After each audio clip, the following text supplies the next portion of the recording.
Welcome to the new video. When I was a kid, I used to live with my parents in a small town. There was only about 70 to 80 people living there at that time. I remember the good times I had with my friends, being outside all day, playing different games and getting in trouble. Our favorite game was Ding Dong Ditch. We used to terrorize our neighbors that way. Our neighbors were kind, friendly people, but there was one neighbor, everybody was scared of him.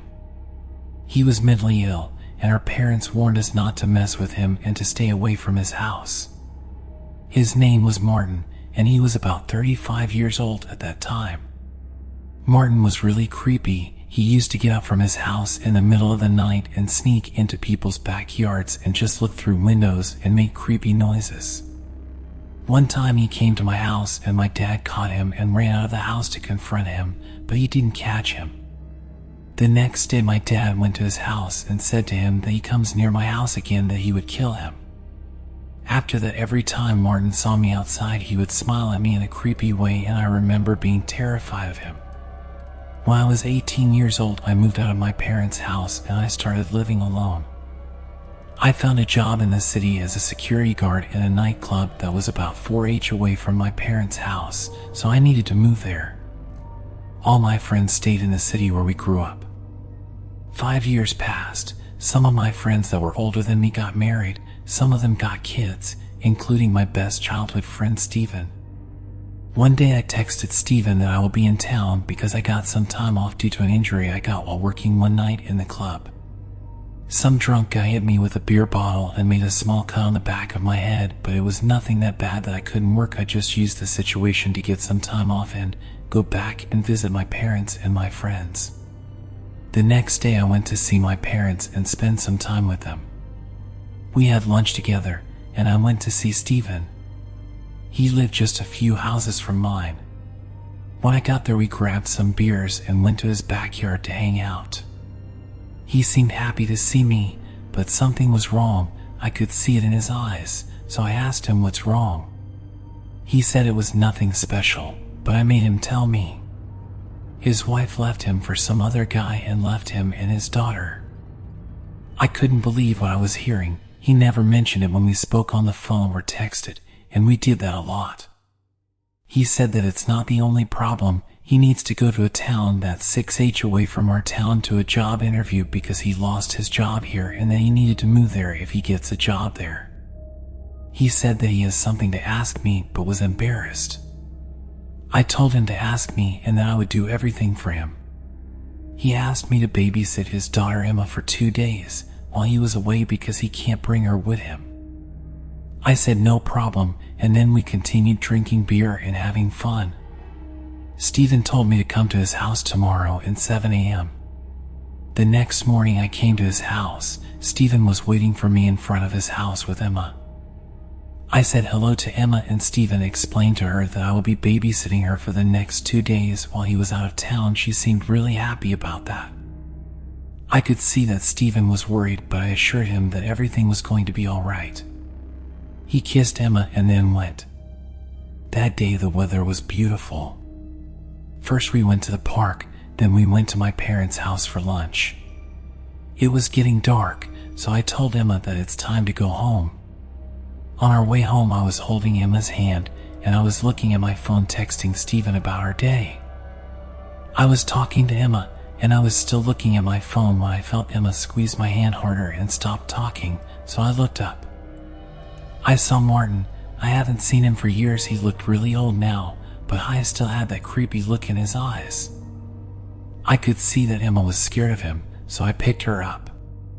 The whole time Martin and I didn't break eye contact. We got home. I put Emma down and locked the door. She said that she was really afraid of Martin and that he hurt some kids. I calmed her down and assured her that she is safe with me. We then watched some cartoons and then Emma went to bed. Emma was asleep, so I called Steven to tell him that everything was fine and that Emma was sleeping. He just arrived in the hotel and we continued talking over the phone.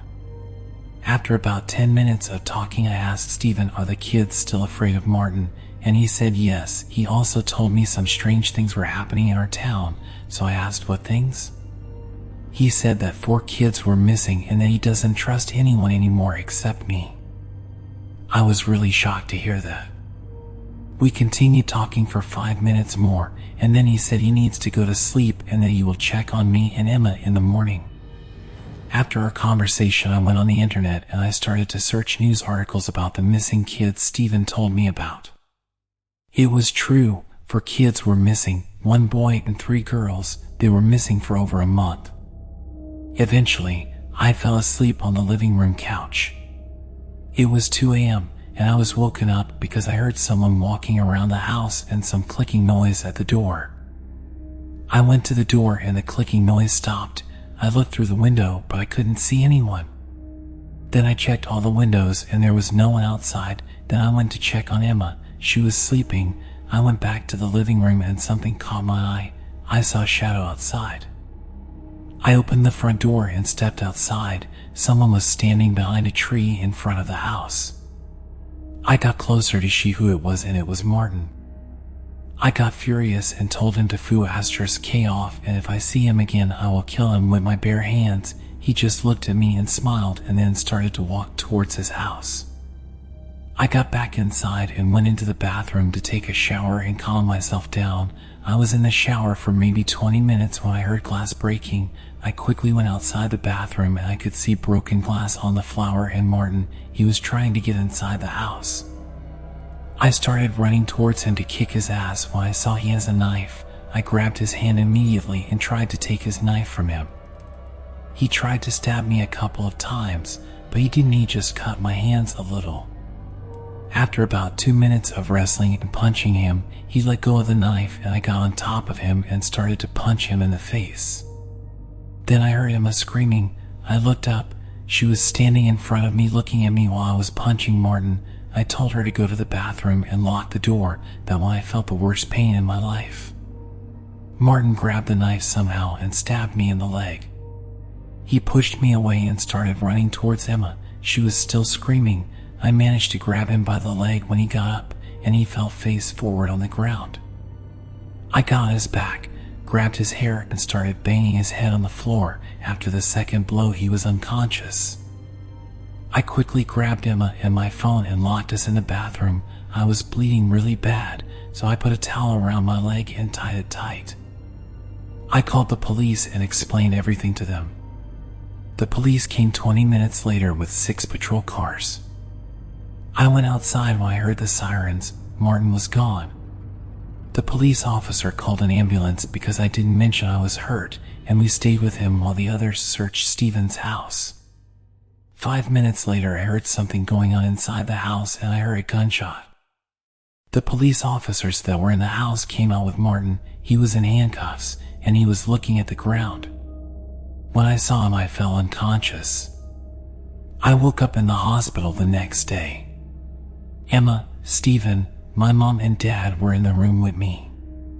They all hugged me when I opened my eyes. The first thing that I asked was, did they catch Martin?